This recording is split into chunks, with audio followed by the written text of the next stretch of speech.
Topic हम लोगों की है गुफाएं। ये टॉपिक आपके सिलेबस में है। यहाँ से हम लोग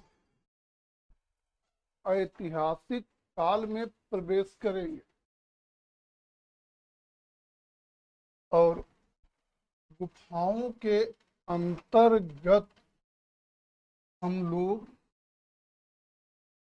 जोगी मारा जोगी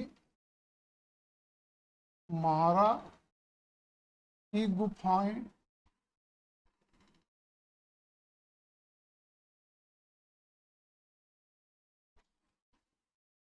अजंता की गुफाएं,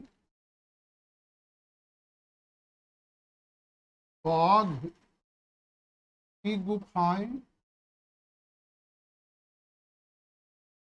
बादामी की गुफाएं,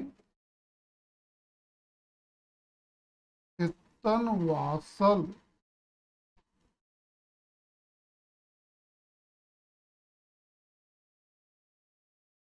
की गुफाएं,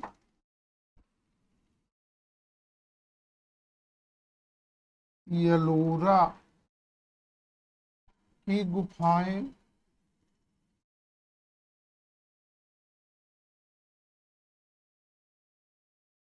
एलिफेंटा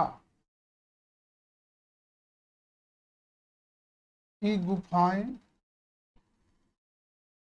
गिरिया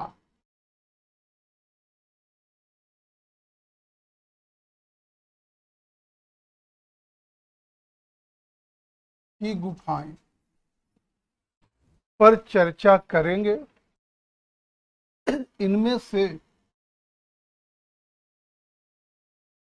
ये समस्त गुफाएं आपके सिलेबस में है। सिगिरिया को सिलेबस में नहीं रखा गया है, लेकिन पिछली दो परीक्षाओं से सिगिरिया से भी क्वेश्चन पूछे जाने लगे। एक संभावना बनती है कि यहाँ से भी क्वेश्चन पूछा जाए और इस तरह से हम लोग 1 2 3 4 5 6 7 8 गुफाओं पर चर्चा करेंगे। इनमें सबसे पहले हम लोग जोगी मारा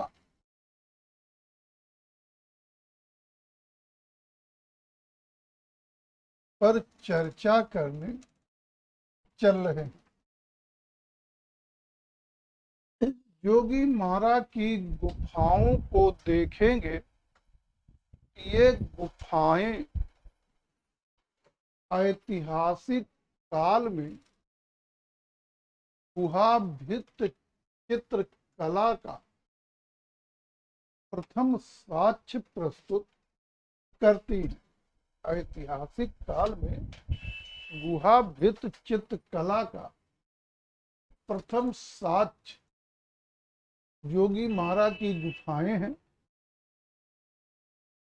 और इन्हें मानव द्वारा भित्त चित्रण की ओर प्रथम प्रयास माना जाता है। दोनों पॉइंट महत्वपूर्ण हैं कि ऐतिहासिक काल में भारतीय गुहा भित्त चित्रण का पहला साक्ष्य कहाँ मिलता है, या सीधे रहे गुफा भित्त चित्रण का पहला साक्ष्य कहाँ मिलता है, जोगी मारा। दूसरा रहेगा मानव द्वारा भित्त चित्रण की ओर प्रथम प्रयास माना जाता है। आंसर रहेगा जोगी मारा की गुफाओं को। आगे देख लेते हैं जोगी मारा की स्थिति।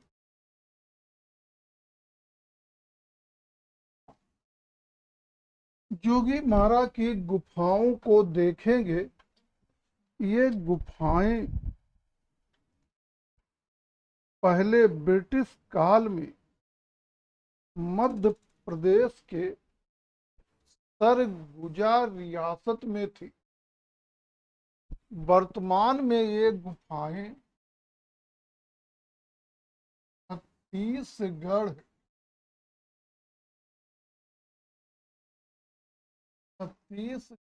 राज्य के सरगुजा जिले में, छत्तीसगढ़ राज्य के सरगुजा जिले में रामगढ़ की पहाड़ी पर नर्मदा नदी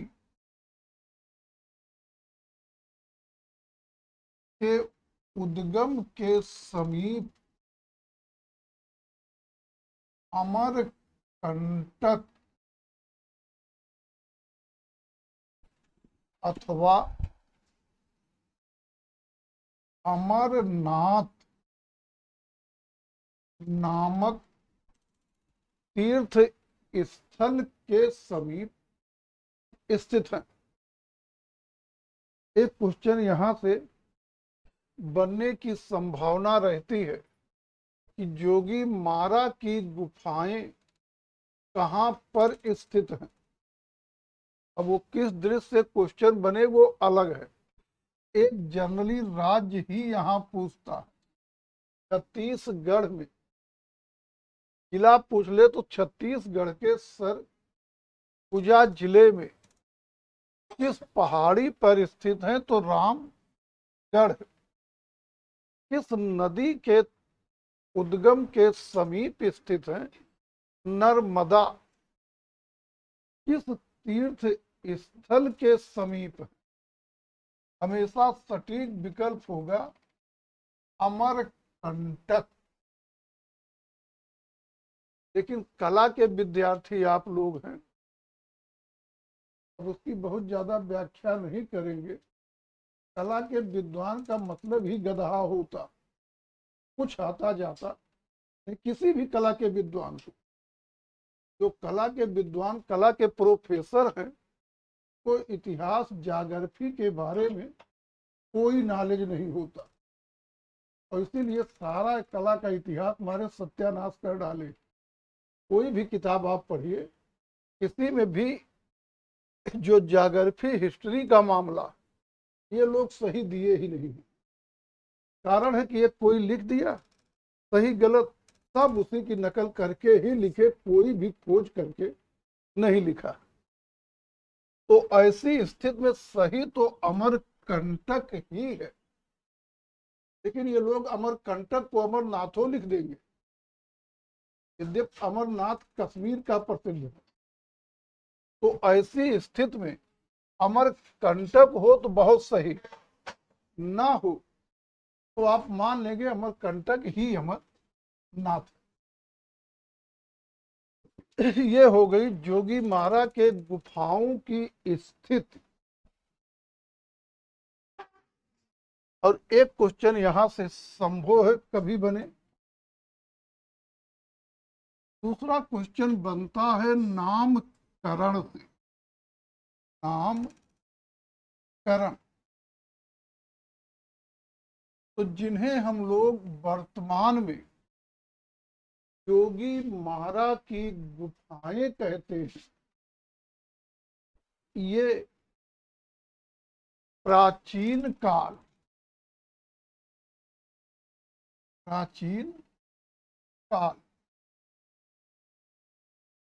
या इसी को कहिए रामायण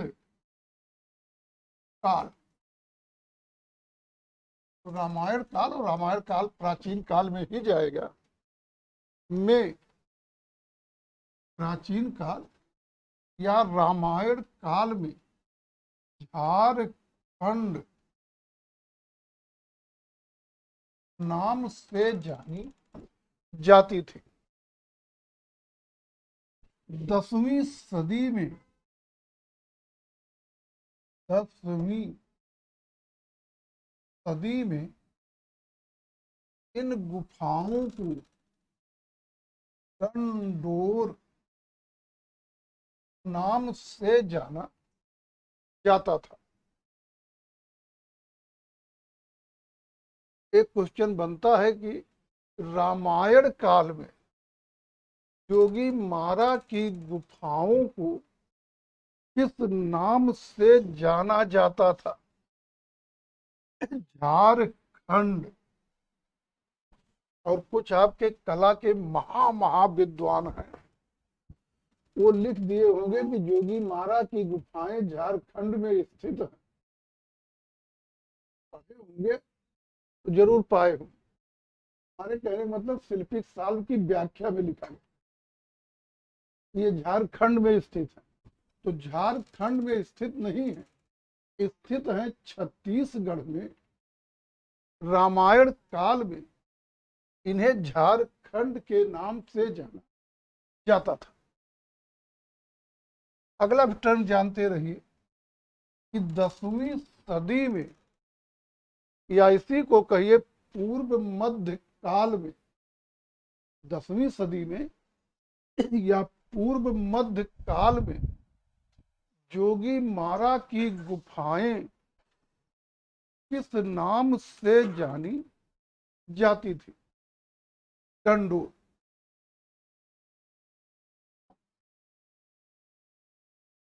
स्थित समझ लिए हम लोग, नामकरण हो गया। समय देख लेते हैं। समय या काल अनुक्रम,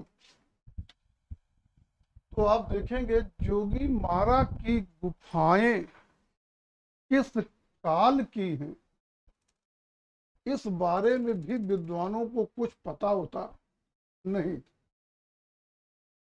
कोई चीज पता हो तो उसके बारे में सटीक एक कोई तिथि दे दी जाए। और जब कई विद्वान अपने अपने मत दे, इसका मतलब किसी को कुछ पता नहीं है, सब अनुमान लगा के अपने अपने अनुसार लिख रहे। जैसे अभी हम कहें कि इनकी उम्र क्या है, अब सटीक हमको मालूम है 24 साल है, 25 साल, ये तो सही, इसमें कोई दिक्कत नहीं। हर आदमी 25 साल लिखे। कोई कहे 16 साल हो गया, कोई कहे 38-45 साल के लगभग होगा, कोई कहे 70-80 होगा। तो ये केवल अटकल लगाना होता, मतलब किसी को कुछ नहीं ज्ञात है, केवल एक अनुमान लगा।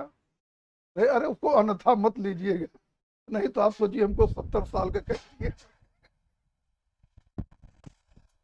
तो जब किसी भी तिथि के बारे में कई मत मिले, इसका मतलब किसी को कुछ ज्ञात तो नहीं है, केवल लोग अपना अपना अनुमान प्रस्तुत कर रहे।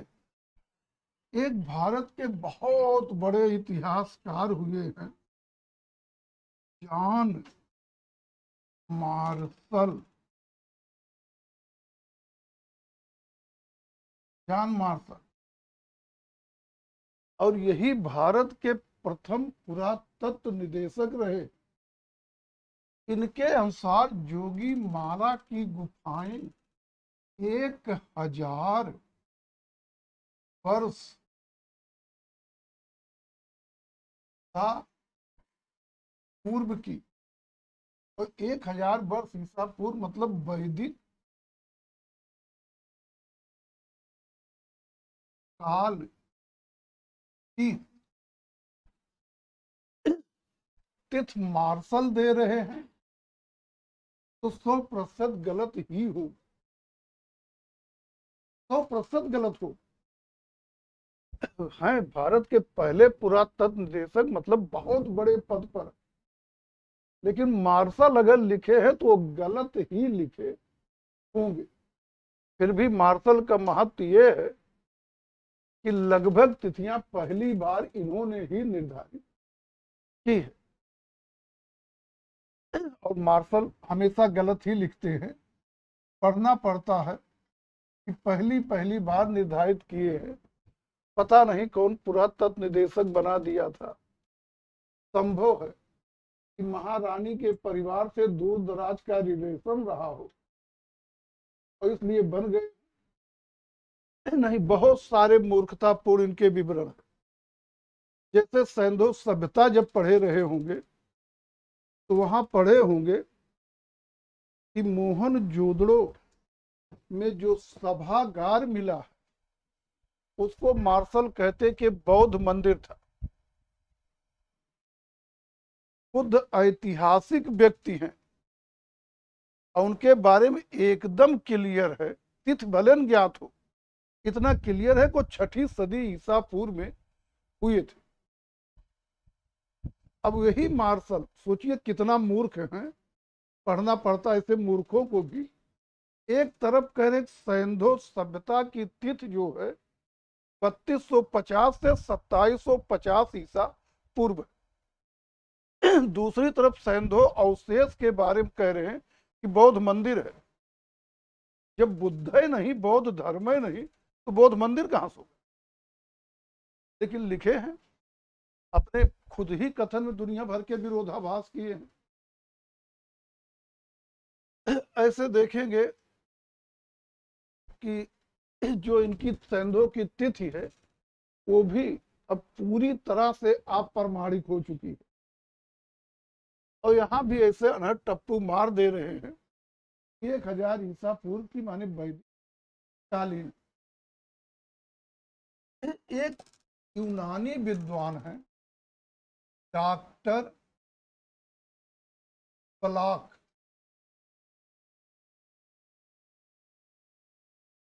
डॉक्टर ब्लॉक डॉक्टर ब्लॉक लिखते हैं ये गुफाएं की सदी का पूर्व की है। ये गुफाएं जो हैं 3री सदी ईसा पूर्व की है। एक है विसेंट स्मिथ, विसेंट स्मिथ, इनको कहीं पढ़ेंगे, ये विद्वानों में सबसे चालू विद्वान, सबसे चालू कह सकते हैं। आप कह सकते बुद्धिमान है, लेकिन बुद्धिमान का मतलब चालू पना वाला बुद्धि। और ये लिख रहे हैं कि ये गुफाएं प्रथम सदी ईसा पूर्व के पहले की, के पहले की। सोचिए कितना तेज या चालू आदमी है, कुछ नहीं कर रहा। 2 लोग मत दिए, इन्होंने शोध क्या किया, काम क्या किया, यही दोनों तो मान रहे हैं। कब की है ये बता ही नहीं रहे हैं। पहली सदी ईसा पूर्व पहले की है। अब चाहे वो 3री सदी ईसा पूर्व की कोई कहे या 1000 ईसा पूर्व की कहे, इनको गलत नहीं कहा। ये तो चालूपना है, बुद्धिमत्ता है एक तरह की, कि हमारा मत गलत नहीं हो, इसके पहले की है। अब जैसे वो इनके एज के बारे में कहे कि 10 वर्ष से बड़ी है, बाकी हम नहीं कह सकते, कभी नहीं गलत हो। तो अब इनमें से अलग अलग मत हो गए, तो किसको स्वीकार किया जाए? आप देखेंगे जोगी मारा में जो भित्त चित्त मिले हैं उनमें जो मानव आकृतियां हैं वो छोटी छोटी बौनों जैसी दिखती हैं। और फिर देखेंगे सांची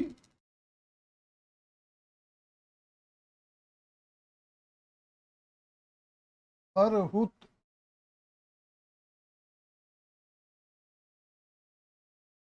सांची भरहुत के जो स्तूप हैं, इन स्तूपों में जो मूर्त शिल्प वगैरह बने हैं वो जोगी मारा के चित्रों से मिलते जुलते। आगे फिर देखेंगे अजंता की 10वीं 9वीं गुफाओं के जो चित्र हैं, गुफाओं के जो चित्र हैं, ये भी जोगी मारा के भित्त चित्रों से मिलते जुलते। अब जो सांची भरहुत के स्तूप है, ये 3री से 2री सदी ईसा, स्तूप नहीं सारी, सांची भरहुत के स्तूपों में जो मूर्त शिल्प वगैरह वो 3री से 2री सदी ईसा पूर्व के हैं। अजंता की 10वीं 9वीं गुफा के चित्र जो हैं, ये 2री सदी ईसा पूर्व के। इसका सीधा सा मतलब है कि जो जोगी मारा के भित्त चित्र उन पर सांची और भरहुत के मूर्त शिल्पों का प्रभाव, और जो अजंता के भित्त चित्र हैं इन पर जोगी मारा का प्रभाव। और बाकी चीजें क्लियर हैं कि जब जोगी मारा पे सांची भरहुत के मूर्त शिल्पों का प्रभाव है, तो इसका मतलब जो है जोगी मारा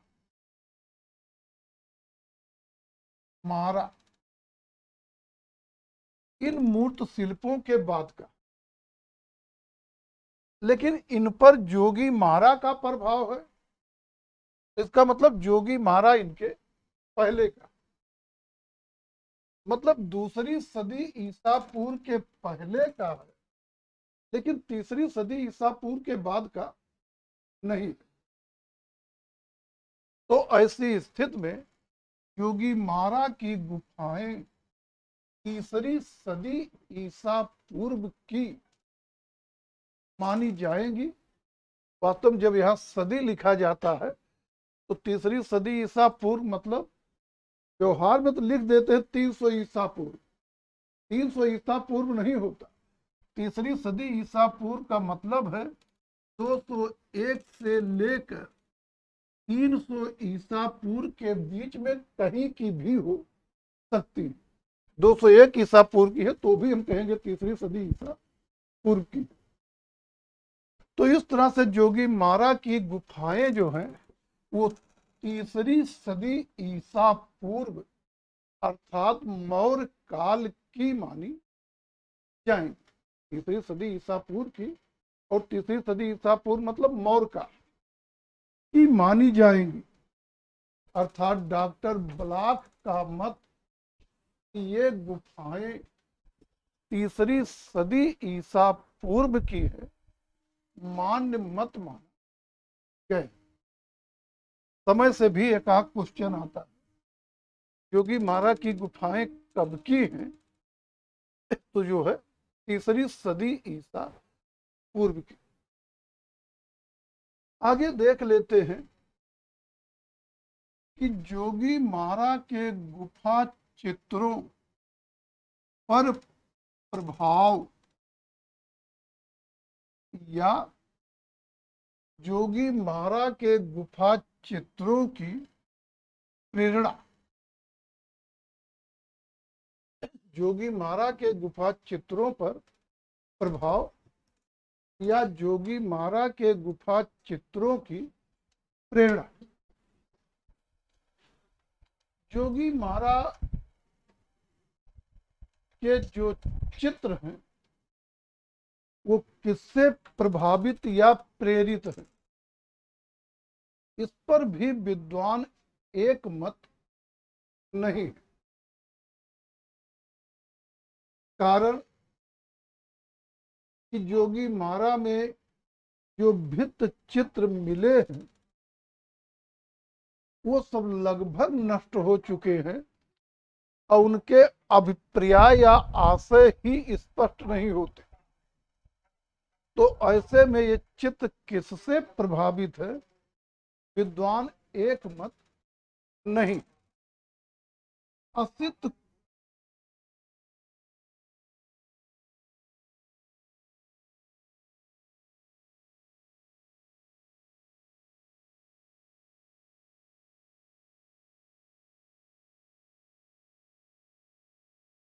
असित कुमार हलदर जोगी मारा के गुफा चित्रों पर रामगढ़ के प्राचीन मंदिरों में रहने वाली देवदासियों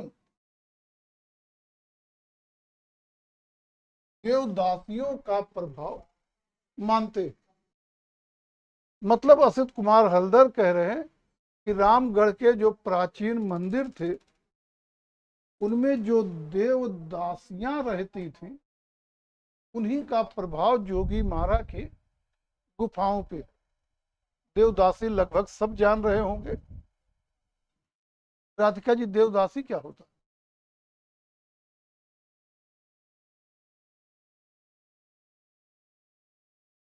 पहरेदार, नौकर।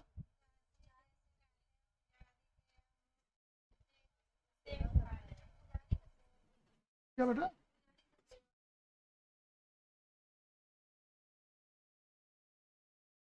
तो फिर पुजारी कहें, देवदासी कहें? आप लोग बताएंगे?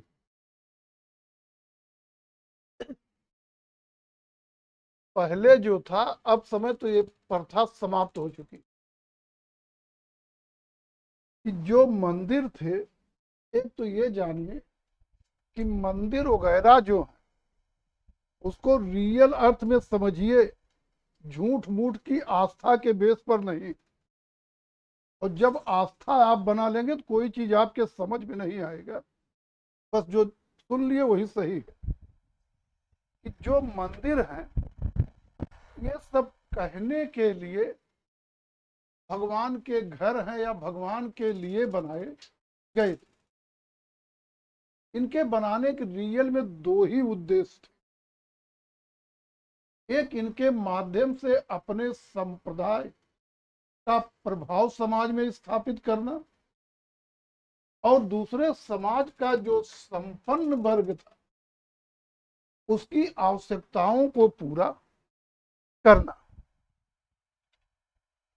और अब जो बड़े बड़े मंदिर थे, उस समय सभी मंदिरों में संख्या एक दो हजारों हो सकती, वो अलग है, लेकिन जो बड़े बड़े मंदिर थे उन मंदिरों में भारी संख्या में देवदासियां रखी जाती थी।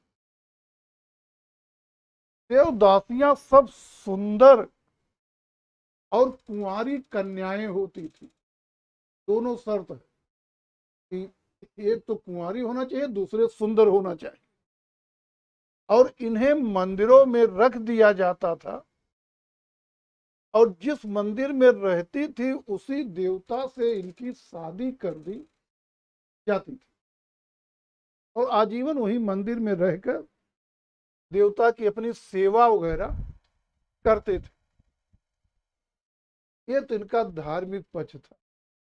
रियल में ये धर्म की आड़ में सब वेश्याएं थी, और समाज का जो संपन्न वर्ग था उनकी काम संतुष्टि का ये बड़े मंदिर सब केंद्र थे। इसका सबसे अच्छा उदाहरण आप खजुराहो मंदिर, खजुराहो के मंदिर, कोणार्क का सूर्य मंदिर, इन सब मंदिरों को देख सकते हैं। ये देवदासियां जो हैं सब धार्मिक वेश्याएं थी, और समाज के संपन्न वर्ग के काम संतुष्टि का साधन थी। और मंदिरों में बड़े पैमाने पर रखी जाती थी। बाकी मंदिर की जैसी औकात हो, छोटा मंदिर बड़ा मंदिर, उसी अनुसार भारी संख्या में रखी जाती थी। और अब इन सबका काम क्या है? वही देवता की पूजा करना, देवता के आनंद के लिए गाना उना गाना, नाचना वगैरह, यही सब इन सबका काम था। और वही असित कुमार हलधर करे कि इन्हीं देवदासियों से प्रेरित हैं जोगी मारा के चित्र। एक है doctor block, doctor block doctor block मानते हैं कि जोगी मारा के गुफा चित्रों पर यूनान का प्रभाव है। ये यूनानी है ही हैं और हर आदमी अपना पक्ष मजबूत करना चाहता है। एक है डॉक्टर हीरा लाल। डॉक्टर हीरा लाल और डॉक्टर हीरा लाल जो है ये जोगी मारा के चित्रों पर बौद्ध धर्म का प्रभाव मानते हैं। एक है डॉक्टर राय कृष्ण दास। राय कृष्ण दास। डॉक्टर राय कृष्णदास जोगी मारा के गुफा चित्रों पर जैन धर्म का प्रभाव मानते हैं। सही बात तो यह है कि जोगी मारा के गुफा चित्रों के कोई भी अभिप्राय स्पष्ट नहीं है, लेकिन इन विद्वानों में सबसे बड़ा नाम है डॉक्टर राय कृष्ण दास। इसलिए इन्हीं के विचार को स्वीकार विचार मान लिया गया। गांव में होता नहीं, कहीं कोई भी गवाही देना हो, चोरी कर रहा हो कोई, तो किसी मामले में कोई गवाही देना हो, अब गांव के चिरकुट लोग कह रहे हैं, भले सही जी कह रहे हैं, उनकी बात की कोई वैल्यू नहीं, और गांव को ही सबसे संपन्न आदमी कहे कि नहीं नहीं इसने चोरी नहीं किया, उस समय तुम्हारे साथ था, तो उसी की बात सही मान ली जाती कि ये कह रहे हैं तो सही हो। उसी तरह से ऐसा नहीं है कि ये सही ही कह रहे हैं, लेकिन ये विद्वानों कलाविदों में बहुत बड़े कलाविद माने गए हैं, इसलिए जबरदस्ती इन्हीं के मत को स्वीकार्य मत बना लिया गया। और एक क्वेश्चन यहां से आता है कि जोगी मारा के गुफा चित्रों पर किसका प्रभाव है। आपके प्रश्न आया कई बार, लेकिन हमेशा वो विकल्प में एक रहे कि जैन धर्म वही सही हो। लेकिन ध्यान रखिए कि कभी कोई समझदार टीचर बनाएगा तो एक विकल्प डाल देगा अस्पष्ट है, और तब जैन धर्म गलत हो जाएगा।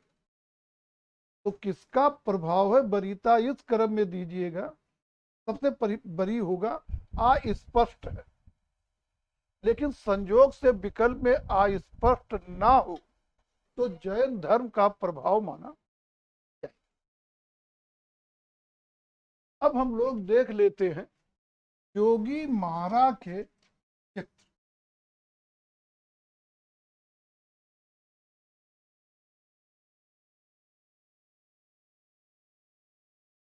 जोगी मारा को देखेंगे तो जोगी मारा में दो गुफाएं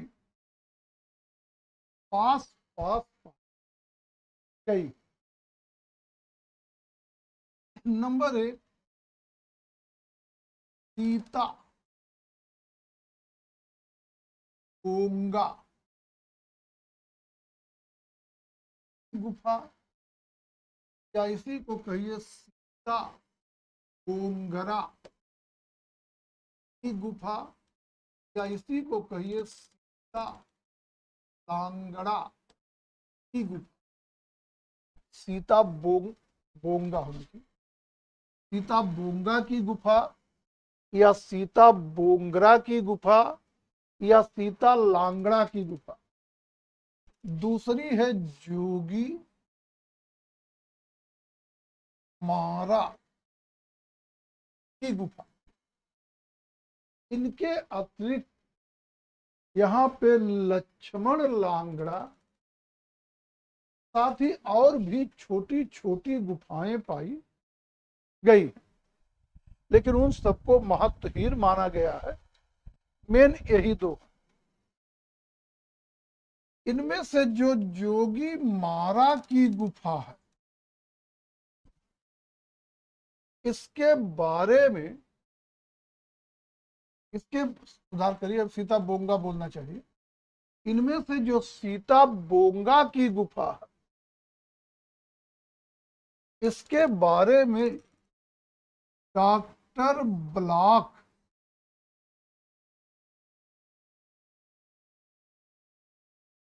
ने लिखा है कि सीता बोंगा की गुफा नाट्यशाला है। नाट्यशाला को आप नाट्यशाला, रंगमंच, प्रेक्षागृह कुछ भी कह सकते हैं। तो डॉक्टर ब्लॉक सीता बोंगा की गुफा के बारे में लिख रहे हैं, ये नाट्यशाला है और एशिया में पाई गई ये प्राचीनतम नाट्यशाला।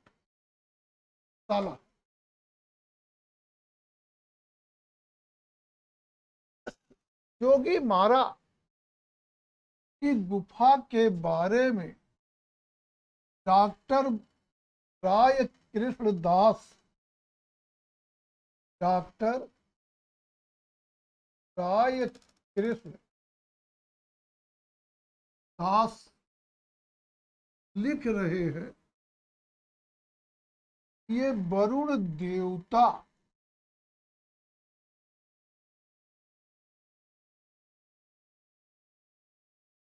का मंदिर था, वरुण देवता का मंदिर था। अब देखेंगे सीता बोंगा की जो गुफा है, इस गुफा में एक लेख मिला।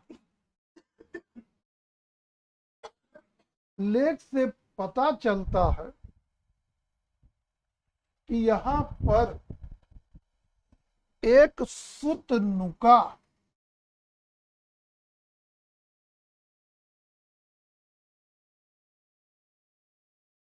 नाम की देवदासी थी या नटी थी,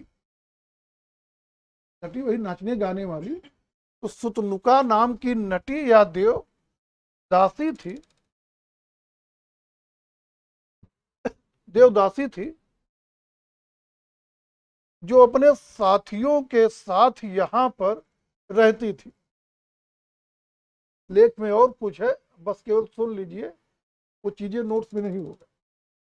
कहा गया है या उस लेख से पता चलता है कि ये सुतनुका अपने सहकर्मी बनारस के रहने वाले देवदीन पर आसक्त थी। मामला बहुत सीरियस है। देवदासी की शादी संबंधित देवता से होती थी, जिस मंदिर में रहेगी उस मंदिर के देवता से होती है, इसलिए देवदासी देवता की पत्नी हुई। देवता की पत्नी मतलब सभी मानवों की मम्मी। लोग कहते नहीं, जैसे दुर्गा माता, सरस्वती माता, काली माता, तो देवता की पत्नी मतलब सभी मानवों की मम्मी।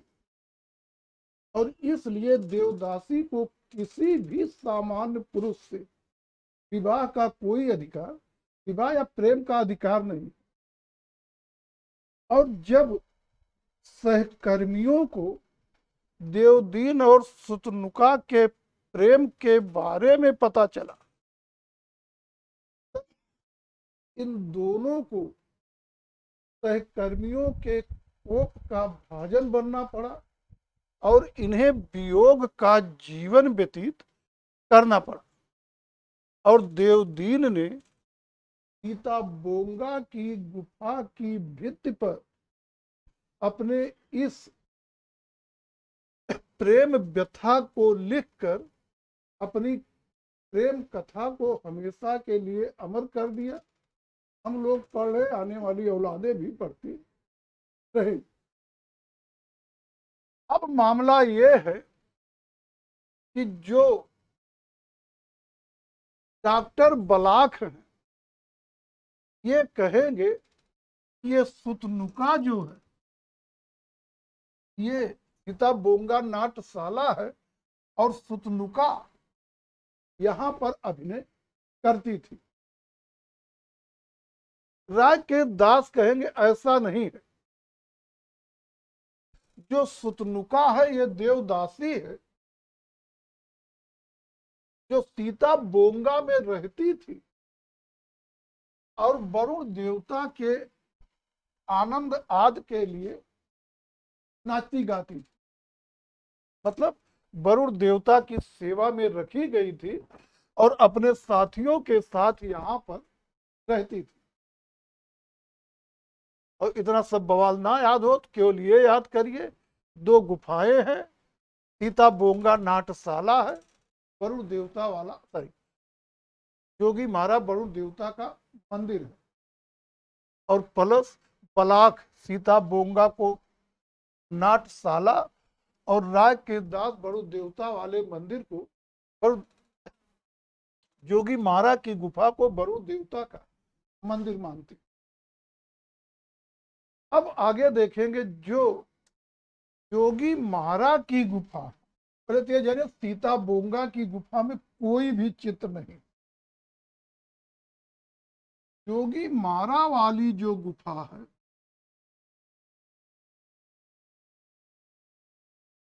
ये 10 फीट पूरे 6 फीट पूरे 6 फीट आकार की है, 10 फीट गहरी है, 6 फीट चौड़ी है और 6 फीट ऊंची है। और जोगी मारा में चित्र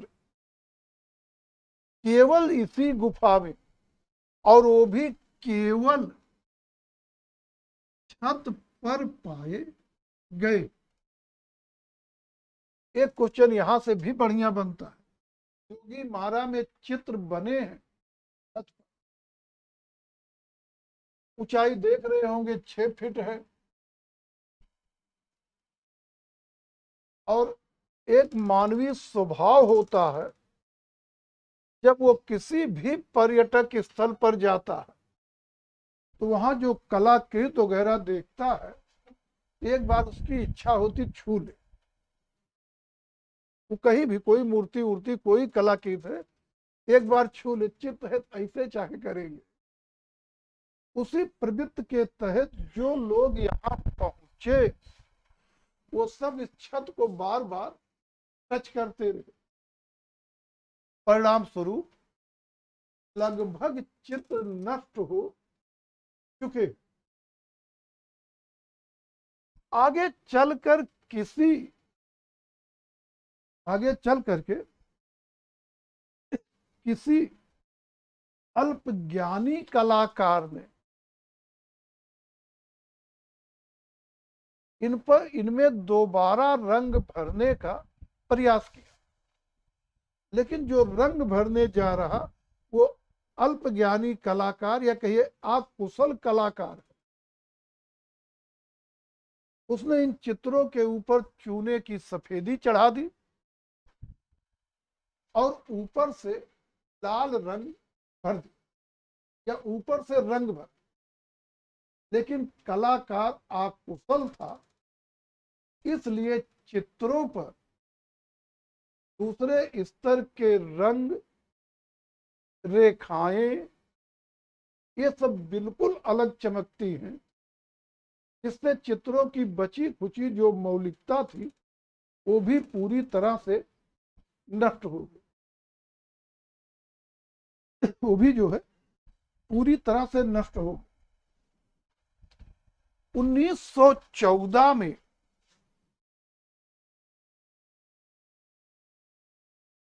असित कुमार हलदर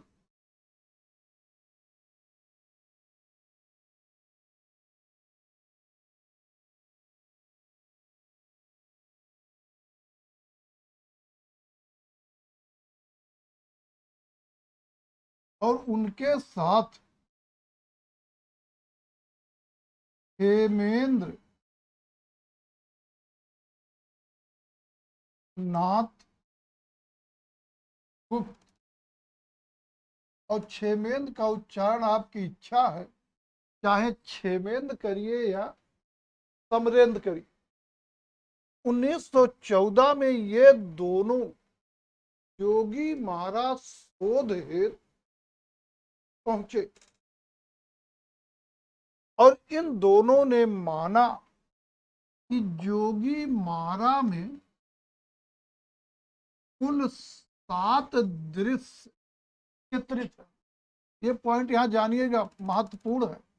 1914 में जोगी मारा कौन कौन जा रहे, ये चीज महत्वपूर्ण। कब गए, कौन गए, इन दोनों ने यहां पे 7 दृश्य माने। आगे चल के विद्वानों ने जो 7वां दृश्य था उसे 2 पार्ट में, 7A 7B में बांट दिया और इस तरह से यहाँ पे 8 दृश्य स्वीकार किए गए। जोगी महाराज में कितने दृश्य हैं, तो आप हमेशा कहेंगे 8। असित कुमार हल्दर और छेमेन नाथ गुप्त ने जोगी महाराज में कितने दृश्य माने, 7। इन 8 में जो 4 अपेक्षाकृत अधिक सुरक्षित थे, उन 4 को डॉक्टर पलाक और बिसेंट स्मिथ ने प्रकाशित किया।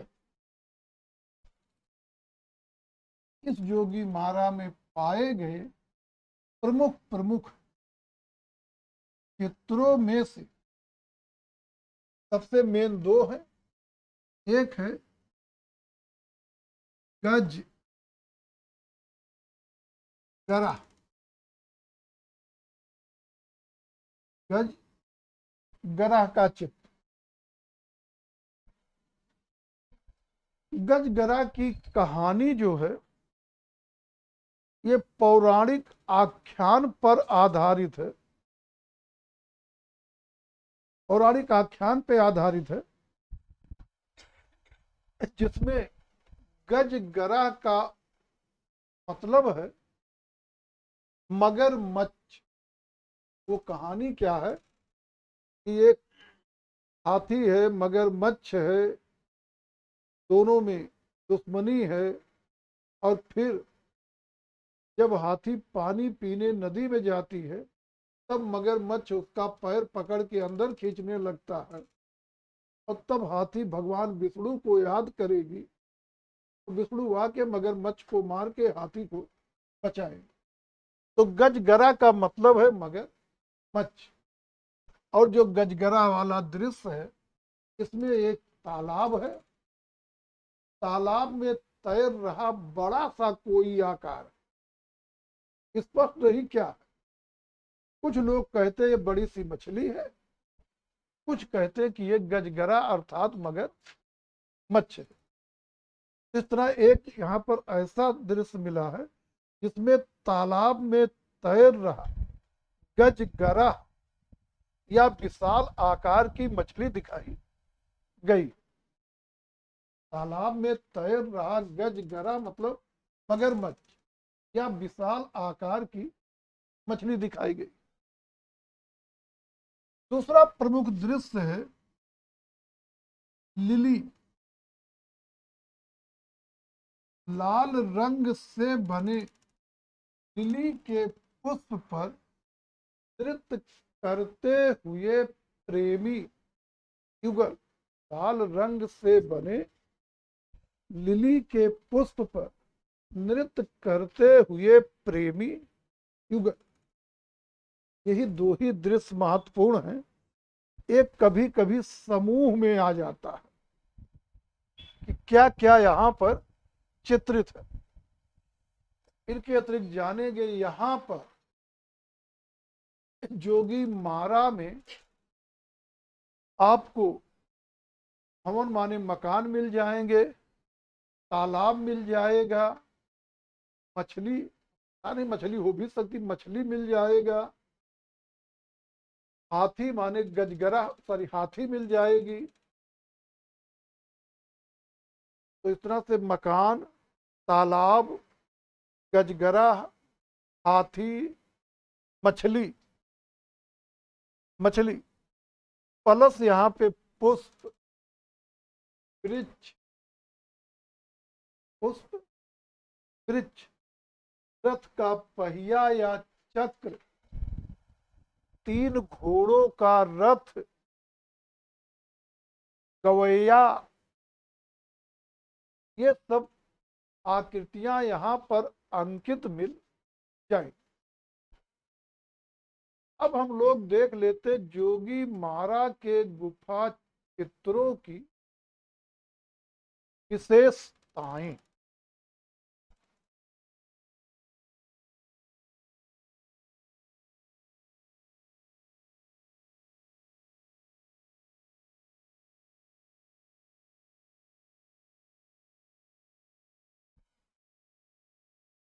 जोगी मारा के गुफा चित्रों की विशेषताएं।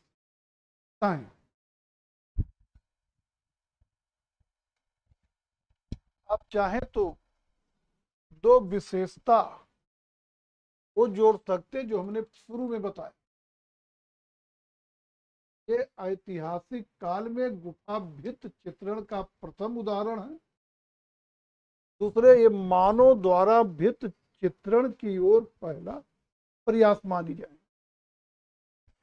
साथ ही आप देखेंगे जो जोगी मारा की गुफाएं हैं,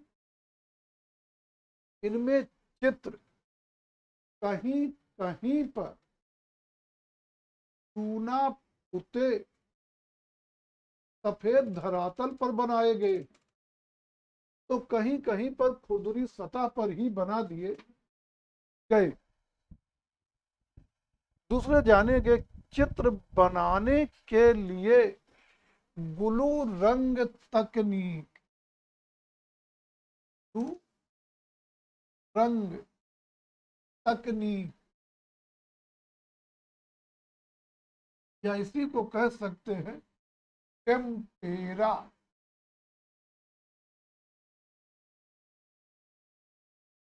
पद्धति का प्रयोग किया गया है। ग्लू रंग तकनीक या टेम्पेरा पद्धति का प्रयोग किया गया है। ग्लू रंग तकनीक का मतलब है कि रंग को ग्लू माने गोंद में मिलाकर प्रयोग किया जाए। और गोंद का मतलब है बंधक, जो कड़ों को स्वयं में बांध लेता है। और टेम्पेरा कह रहे हैं जब, तो सेम आशय है, लेकिन टेम्पेरा में कहेंगे कि इसमें बंधक पदार्थों के साथ मिश्रित रंग प्रयोग करते। अब वो बंधक पदार्थ आपका बबूल का गोंद वगैरह भी हो सकता है, अंडा भी हो सकता है, दूध की रेजिन भी हो सकता है, कुछ भी हो सकता है। सतह दोनों में सूखी और अवशोषण रहेगी। मतलब रंग को बंधक पदार्थ ग्लू आदि में मिलाकर सूखी सतह पर लगाया गया। रंग जो है ये काले, लाल, सफेद,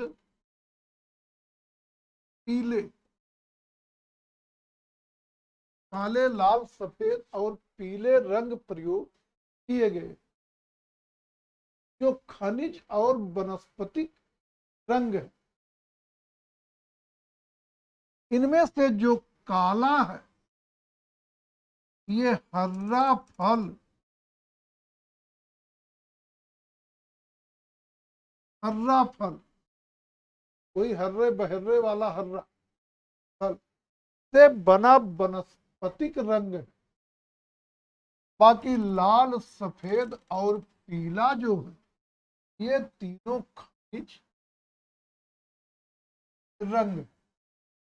तो रंग खनिज वनस्पतिक दोनों हैं, और काले, लाल, सफेद, पीले रंगों का प्रयोग हुआ।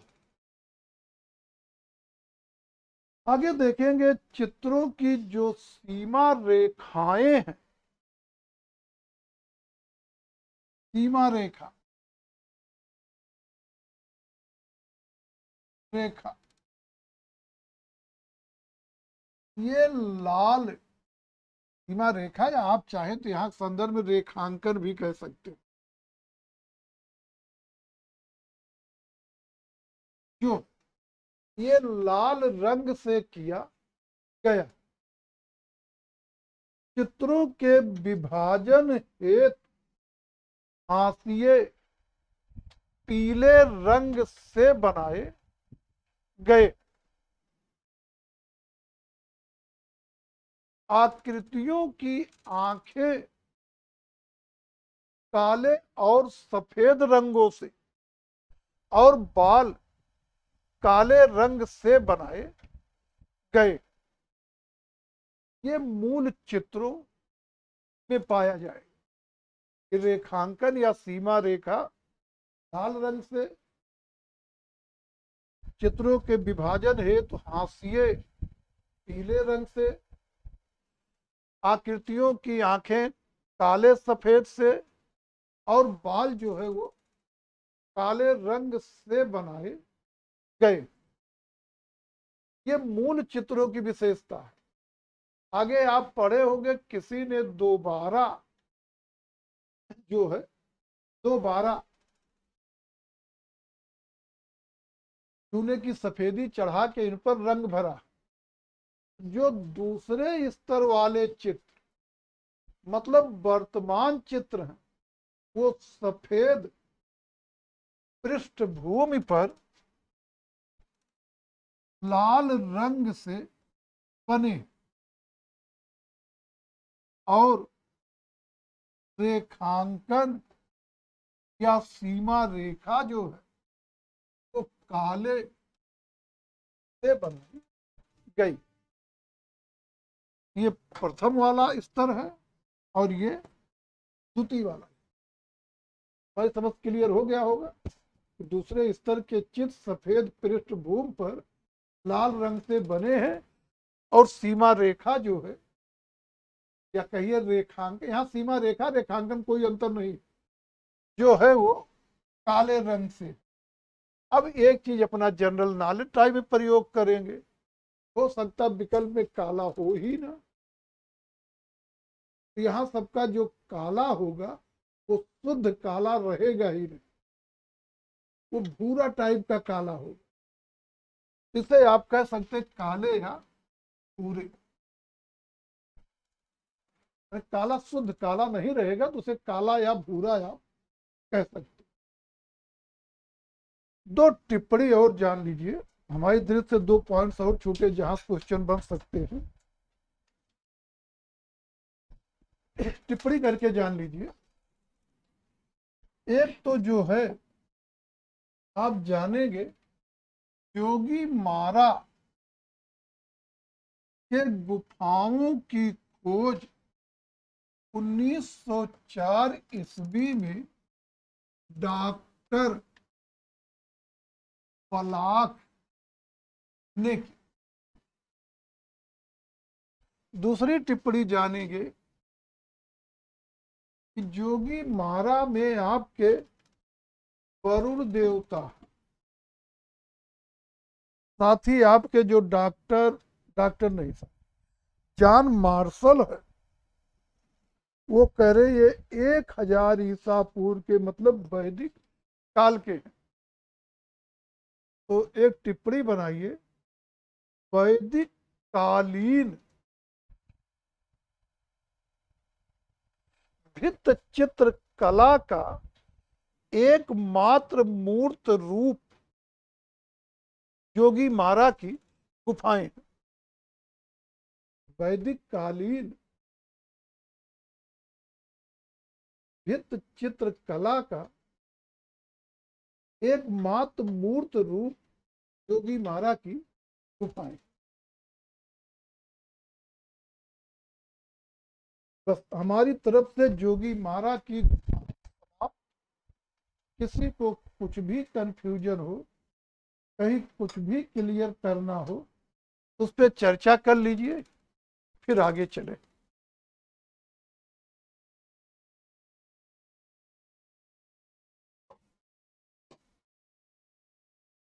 कुछ भी किसी को कहीं भी पूछना है, चलिए आगे हम लोग देखने चल रहे हैं अजंता की गुफाएं।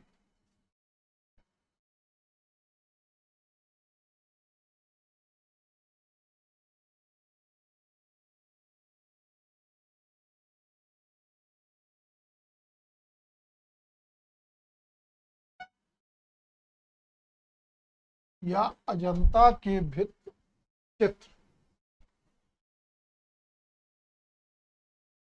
अजंता की गुफाएं देखने हम लोग चल रहे हैं। तो इस संदर्भ में देखेंगे, एक तिब्बती लामा थे तारानाथ।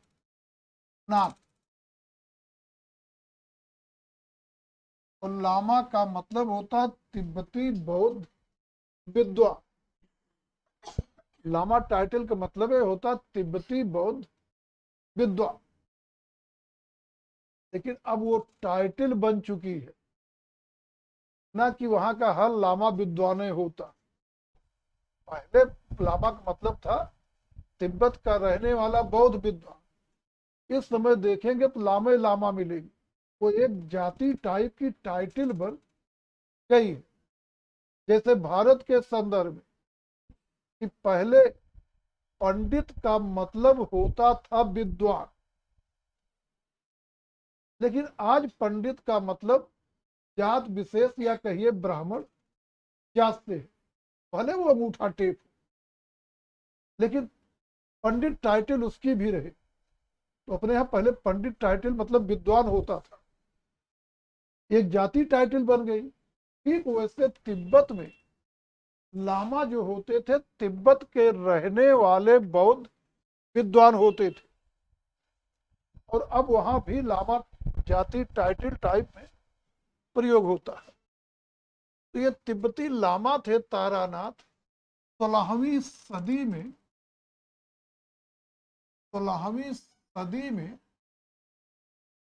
भारत की यात्रा पर आए थे। और तारानाथ जो हैं, इन्होंने भारतीय चित्रकला को अति प्राचीन मानते हुए 3 प्राचीन भारतीय शैलियों, देव शैली,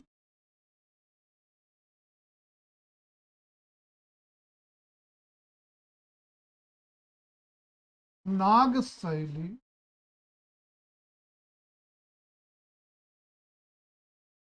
यक्ष शैली का उल्लेख किया। भारतीय चित्रकला को अति प्राचीन मानते हुए 3 प्राचीन भारतीय शैलियों, देव शैली, नाग शैली, यक्ष शैली का उल्लेख किया। इनमें देव शैली को तारानाथ बता रहे, ये मध्य देशीय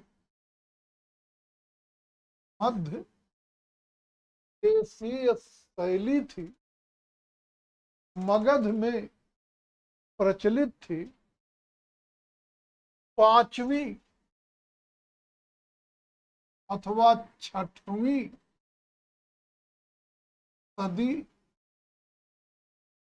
ईसवी में मगध में एक कला आचार्य हुआ था, जिसका नाम था बिंबिसार।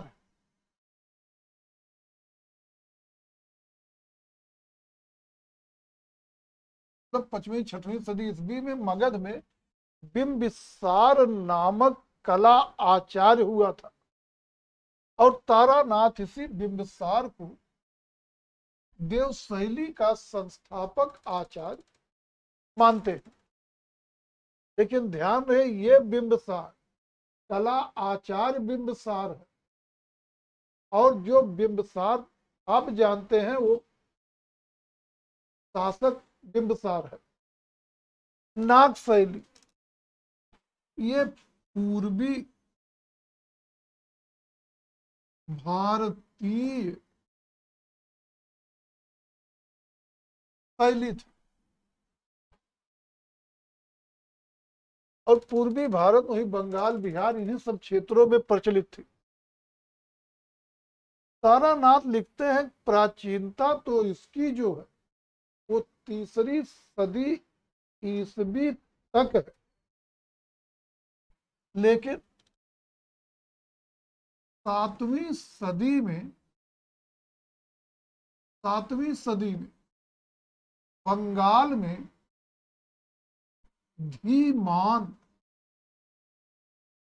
और धीमान का पुत्र वित्तपाल,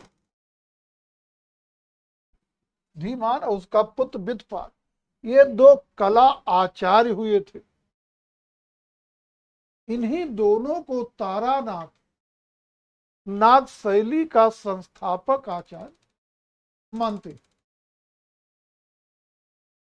यक्ष शैली ये पश्चिमी भारतीय शैली थी। प्राचीनता इसकी 3री सदी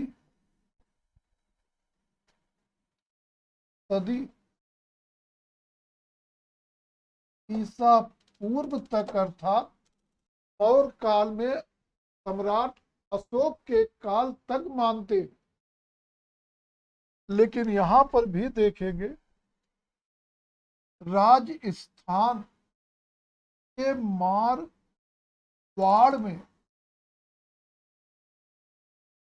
एक राजा हुआ था सील, और इस सील के संरक्षण में श्रृंगधर नामक कला आचार्य 7वीं सदी में हुआ था। मतलब मारवाड़ में राजा सील के संरक्षण में 7वीं सदी में श्रृंगधर नामक कला आचार्य हुआ था। और तारानाथ जो है इस श्रृंगधर को यक्ष शैली का संस्थापक आचार्य मानते हैं। तो तारानाथ जो है इस तरह से जो है 3 प्राचीन भारतीय शैलियों का उल्लेख किए। इन तीनों में से जो अजंता की गुफाएं हैं वो देव शैली के अंतर्गत रखी गई। अब यहां से चीजें जानते रहिएगा कि तारानाथ ने किन प्राचीन शैलियों का उल्लेख किया है, और तारानाथ की देव शैली किस क्षेत्र में थी, मध्य देश में थी, नाग कहाँ थी, पूर्वी भारत में थी, यक्ष कहाँ थी, पश्चिमी भारत में थी, मध्य देशी का संस्थापक आचार्य कौन है, नाग शैली का संस्थापक आचार्य कौन है, यक्ष का संस्थापक आचार्य कौन।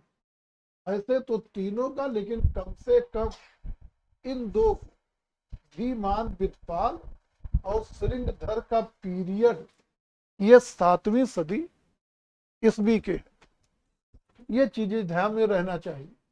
प्लस अजंता की गुफाओं को किस शैली के अंतर्गत रखा गया, देव शैली। और अब हम लोग आगे देखेंगे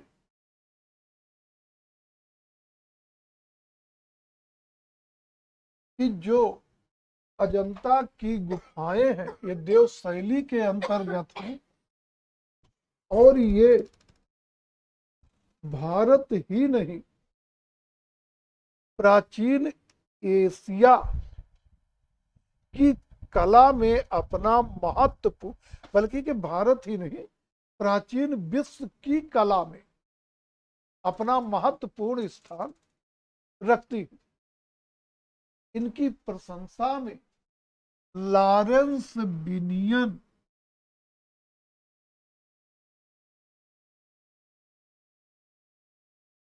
बिनियन ने लिखा है कि अजंता की कला का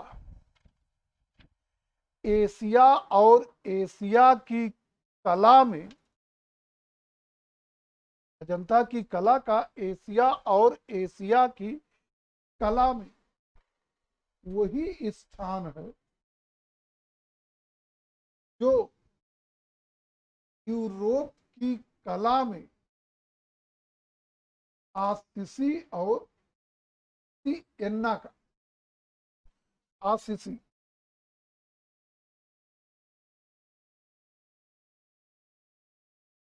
और सिएन्ना,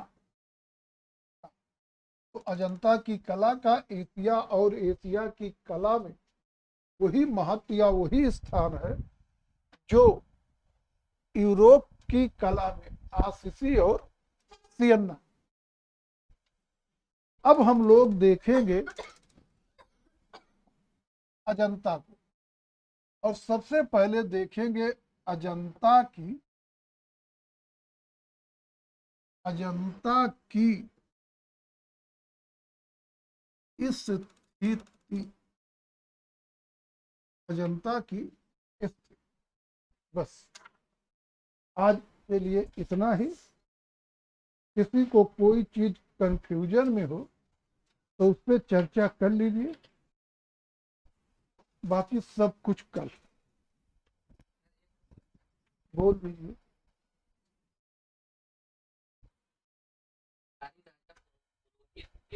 आकार की प्रतिमा में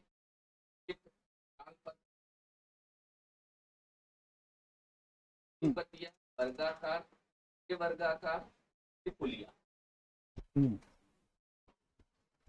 ये डीएसएसबी का क्वेश्चन है और उसने सही किया त्रिफुलिया।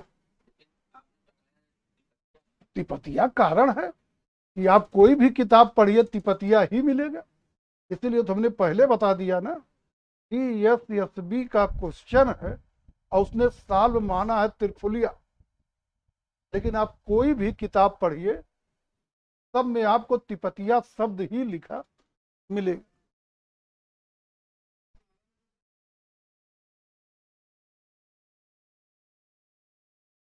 क्या चीज का एकमात्र मूर्त उदाहरण? हाँ, तो अगर डॉक्टर ब्लॉक सही है तो उचित है। अरे सॉरी, अगर जॉन मार्शल सही है तो उचित है। भाई जॉन मार्शल सही है तो उचित है, और बाकी सेम यही शब्द जो हमने बोला है वो डॉक्टर अविनाश बहादुर वर्मा की प्राचीन भारत में लिखा गया होगा। अब वो जॉन मार्शल को सही मान के लिखे हैं, अविनाश बहादुर वर्मा बड़े लेखकों में है। क्वेश्चन सॉल्व करेंगे तो यही सेम क्वेश्चन भी मिलेगा। वैदिक कालीन कला का एकमात्र मूर्त उदाहरण प्राप्त होता है विकल्प रहे योगी महाराज की गुफाएं।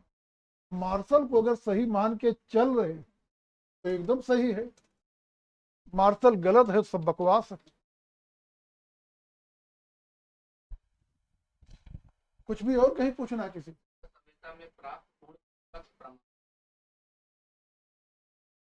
रीता प्रताप ने गलत लिखा है 2 ठीक, और रीता प्रताप हम बताए इतिहास पे इतिहास आता है। 6 नगर होंगे और अगर 9 हो तो बरी, इस समय 9 नगर।